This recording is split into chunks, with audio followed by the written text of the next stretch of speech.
Halo teman-teman, apa kabar? Saya harap semuanya sehat-sehat ya. Kita masih dalam suasana PJJ, yaitu pembelajaran jarak jauh. Kita tetap harus semangat walaupun kita belajar dari rumah ya. Teman-teman, kita hari ini akan belajar tentang tema baru, yaitu tentang sengsara dan wafat Yesus. Nah, dalam tema ini kita semua akan belajar mengenai bagaimana sih peristiwa ini terjadi. Apa maknanya bagi kita? Nah, teman-teman, kita akan mengawali pembelajaran kita dengan berdoa. Kita siapkan hati, kita hendak berdoa. Marilah kita berdoa dalam nama Bapa dan Putra dan Roh Kudus. Amin. Allah Bapa yang Maha Kasih, kami bersyukur atas kebesaran-Mu kepada kami. Sebab nyatalah dalam hidup kami bahwa kasih-Mu itu tidak pernah putus oleh kedosaan kami sekalipun. Bahkan saat dunia terkukung maut, Engkau merelakan Putra-Mu sendiri menjadi penebus kami. Semoga seperti Kristus, kami pun selalu setia kepada Engkau sekalipun harus menderita sengsara dan wafat. Amin. Dalam nama Bapa dan Putra dan Roh Kudus. Amin. Oke teman-teman, kita sudah mengawali pembelajaran kita dengan berdoa. Sebagai pertanyaan awal kita di pembelajaran kita, jadi saya bertanya, mengapa Yesus harus sengsara dan wafat? Kenapa teman-teman?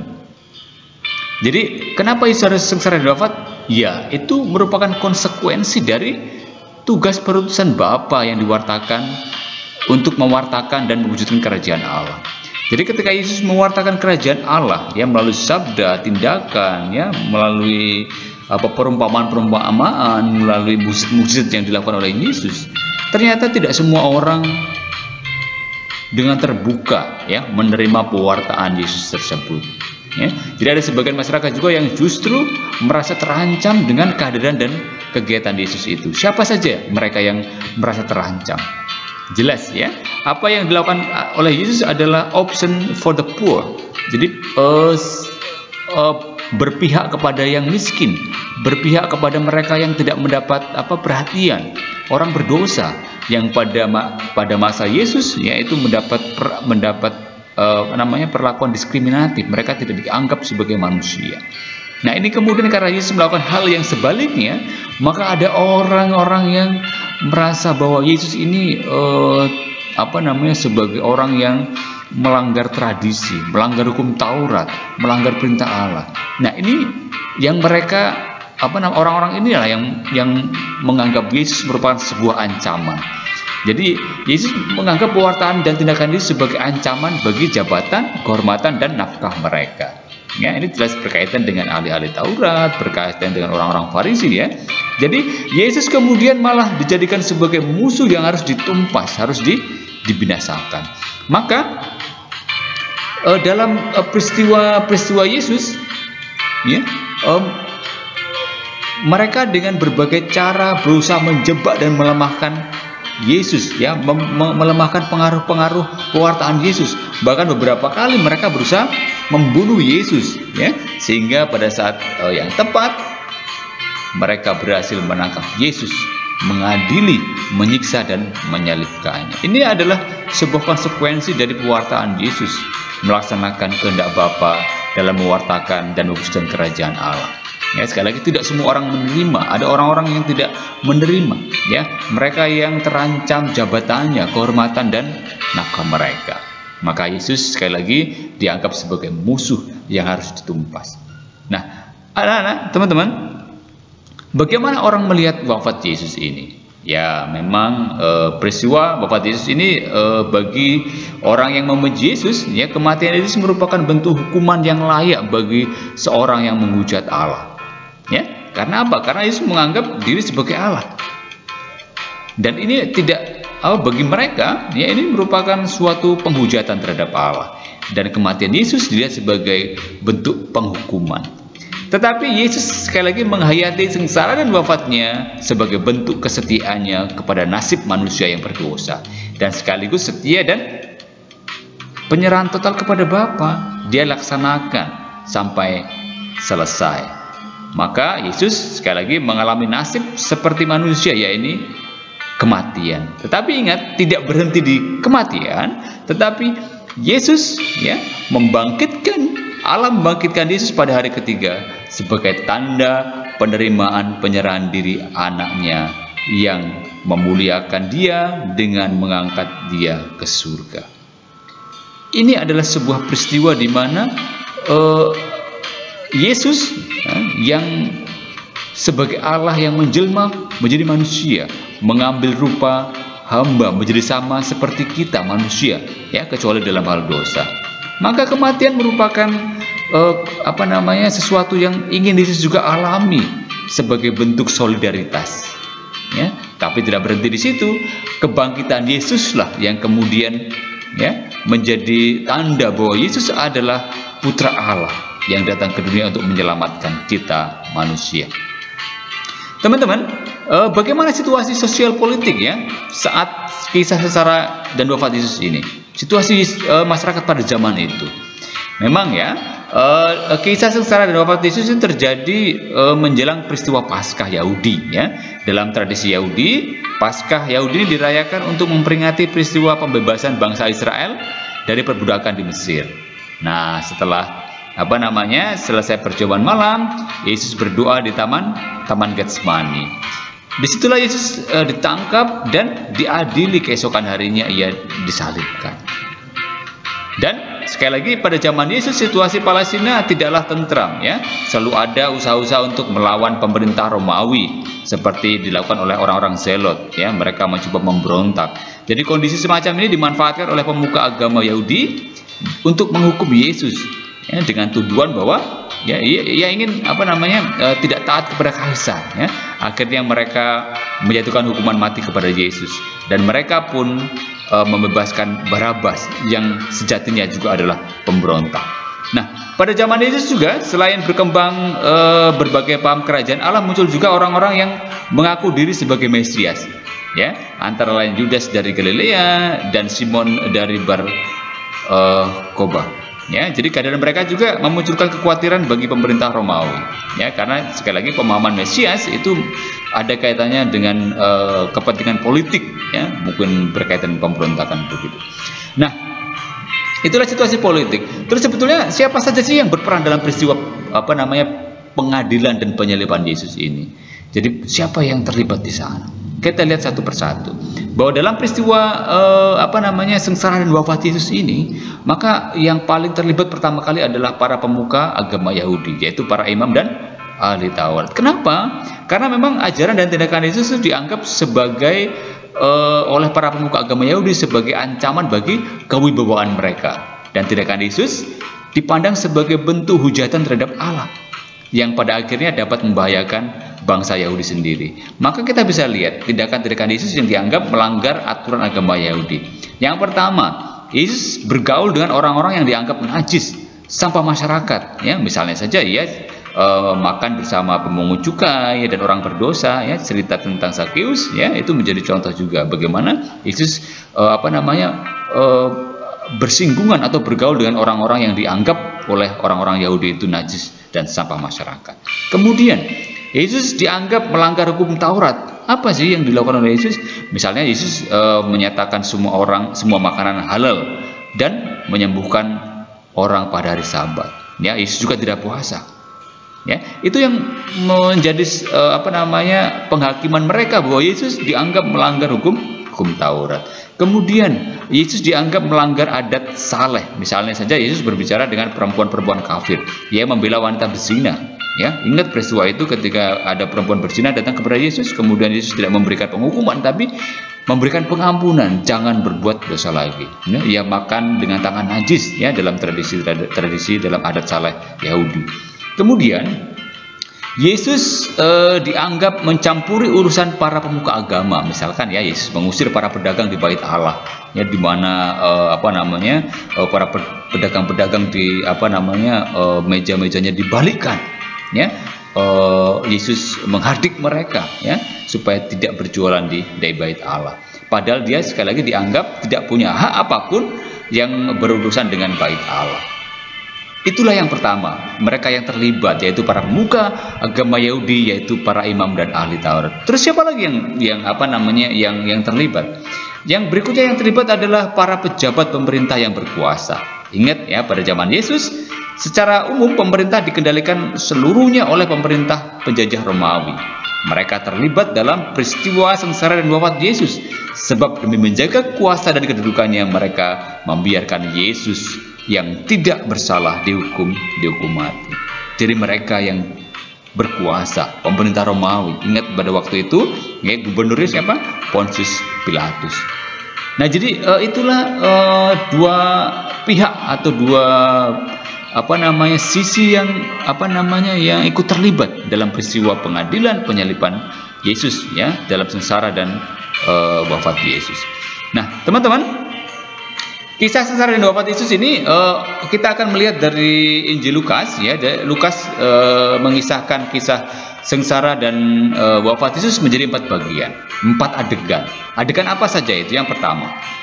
Jadi adegan pertama ini jelas, ya, ketika Yesus ditangkap di Taman Getsemani. Ini ada dalam Injil Lukas bab 22 ayat 39 sampai 52, ya. Lukas mulai kisahnya dengan menceritakan Yesus yang pergi ke Bukit Zaitun, ya, atau Taman Getsemani untuk berdoa, ditemani oleh ketiga muridnya. Siapa itu? Iya, ya. Jadi di sanalah Yesus kemudian ditangkap, ya. Terus setelah itu dibawa ke peradilan Pilatus. Nah, kemudian adegan yang kedua, yaitu peristiwa Petrus menyangkal Yesus, ya. Yesus, ya, di hadapan mahkamah agama. Jadi Petrus menyangkal Yesus. Nah, setelah ditangkap, Yesus digiring ke rumah imam besar, ya. Setelah itu Yesus dicaci, dimaki, disiksa. Nah, disitulah Petrus menyangkal Yesus sampai berapa kali? Sampai 3 kali. Kemudian adegan berikutnya, yaitu ketika Yesus dihadapkan di Pilatus dan Herodes. Ini dilanjutkan di Injil Lukas bab 23 ayat 1 sampai 25. Jadi di hadapan Pak Pilatus, para pemuka agama dan masyarakat Yahudi menuduh Yesus sebagai penghasut untuk tidak membayar pajak dan terutama mengaku sebagai Kristus atau sebagai raja. Ini sebagai bentuk ancaman, ya, sekali lagi bagi pemerintahan Romawi, ya, tentang keberadaan mereka. Nah, kemudian yang terakhir, adegan apa? Yaitu Yesus disalib, wafat dan dimakamkan. Ini ada di Injil Lukas bab 22 ayat 26 sampai 56. Jadi Injil Lukas menyatakan bahwa yang menggerakkan Yesus ke Golgota tidak hanya para prajurit Romawi, melainkan juga imam-imam kepala dan para pemimpin Yahudi. Nah, inilah yang dikisahkan, ya, dalam Injil Lukas mengenai peristiwa sengsara dan wafat Yesus. Dimulai dari ketika Yesus berdoa di Taman Getsemani sampai peristiwa penyaliban dan wafat Yesus serta Yesus dimakamkan. Ya, jadi inilah kisah sengsara dan wafat Yesus, ya, yang mau kita gali bersama-sama. Nah, teman-teman, apa makna sengsara dan wafat Yesus bagi kita, bagi murid Yesus? Jadi bagi kita, wafat Yesus adalah sekali lagi konsekuensi atas pewartaan Yesus tentang kerajaan Allah. Dan wafat Yesus sebagai tanda ketaatan dan kesetiaan Yesus kepada Bapa. Walaupun ia tahu akan mengalami kesengsaraan yang luar biasa. Ingat waktu dia di Taman Getsemani, waktu dia berdoa, ya, keringatnya menjadi peluh seperti tetesan darah, ya. Ketakutan dia sebagai manusiawi, tetapi karena dia taat dan setia kepada Allah, dia selesaikan sampai akhir. Kemudian wafat Yesus juga sebagai tanda solidaritas Yesus dengan manusia, ya. Jadi Yesus mengalami yang manusia alami, yaitu kematian. Itulah bentuk solidaritas Yesus yang ditunjukkan dalam peristiwa wafat Yesus. Wafat Yesus juga sebagai bukti bahwa Allah mengasihi manusia, ya. Sengsara dan wafat Yesus merupakan tanda terbesar kasih Allah kepada manusia. Ini dikatakan dalam Injil Yohanes, karena begitu besar kasih Allah akan dunia ini, sehingga ia telah mengaruniakan anaknya yang tunggal, supaya setiap orang yang percaya kepadanya tidak binasa, melainkan memperoleh hidup yang kekal. Kemudian yang terakhir, kematian Yesus itu merupakan peristiwa penyelamatan manusia. Kematian Yesus menyelamatkan manusia.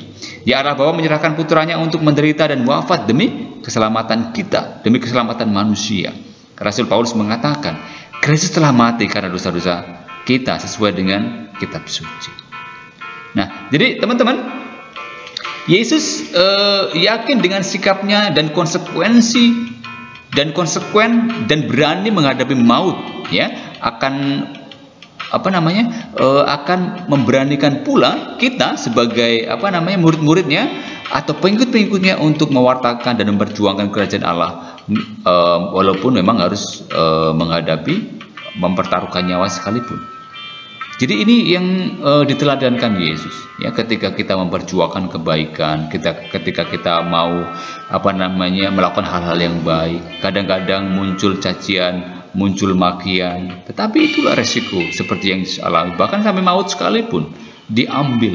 Ini contoh yang luar biasa bagi kita. Jadi kita juga diajak untuk apa? Untuk ikut mewartakan, mewujudkan kerajaan Allah di dalam kehidupan kita sehari-hari. Mewujudkan kebaikan-kebaikan yang memang memerlukan pengorbanan.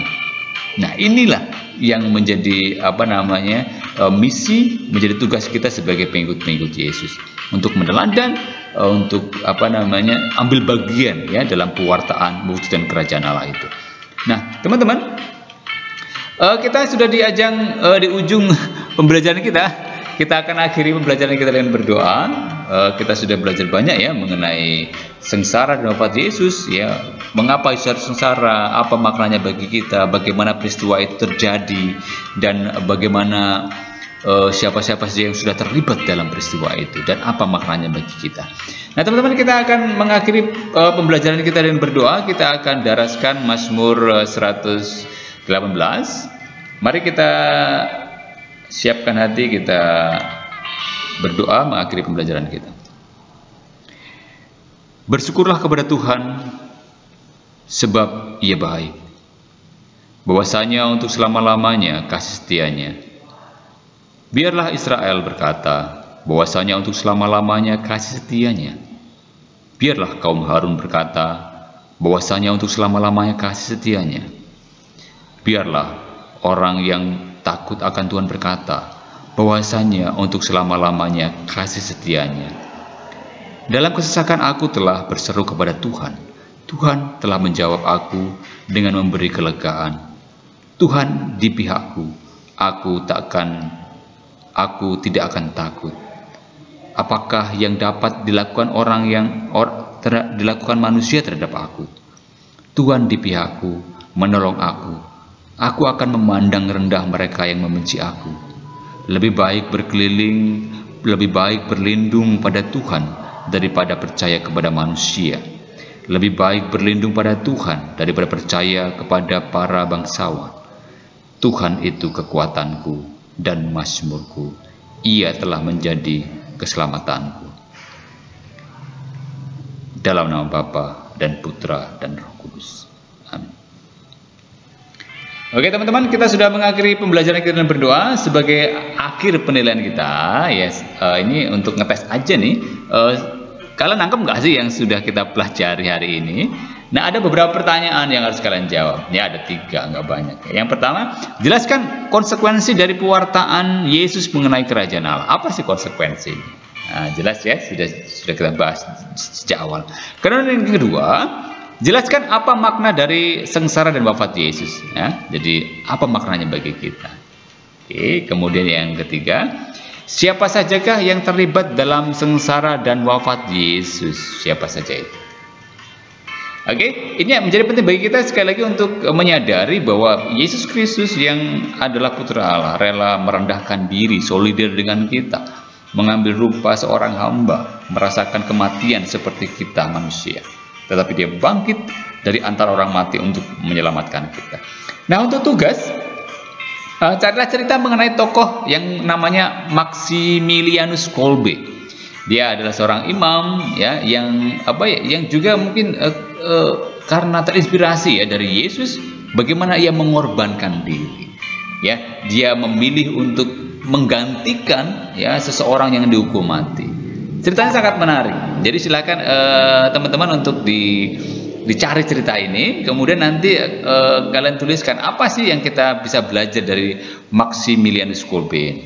Oke, itu tugasnya. Silakan nanti kalau sudah selesai difoto, kemudian dikirimkan di WA atau di Google Form atau di Google Classroom. Oke, terima kasih hari ini untuk pembelajaran kita. Yang belum subscribe, silahkan tekan tombol subscribe dulu ya, supaya kita tidak tertinggal materi-materi kita selanjutnya. Oke, bye-bye, God bless you, good luck. Tuhan memberkati, selalu memberikan kita kesehatan dan kesehatan dan berkat untuk kita semua. Oke, bye-bye, God bless.